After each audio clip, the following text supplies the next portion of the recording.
Maswerteng hapon po 3D Lotto players. Narito na po ang mga numero nanalo sa 3D Lotto 2pm result.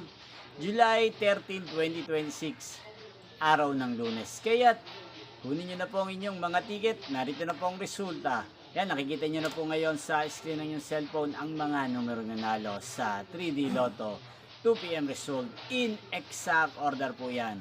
At kung maswerte namang natayaan nyo po ang mga numero niyan kanina, congrats po sa inyo. At narito naman po ang mga numero nanalo sa 2D Lotto 2pm result.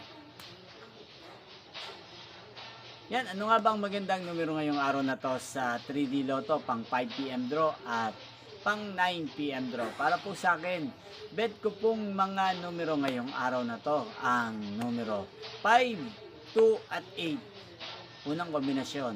At ang pangalawang kombinasyon na bet ko sa 3D Lotto ang numero 5, 3 at 1. Sana ang mga yan ay manalo po sa 5pm draw o kaya naman sa 9pm draw. Inyo pong napanood ang resulta ng 3D Lotto sa channel ito, Roderick Hernandez TV.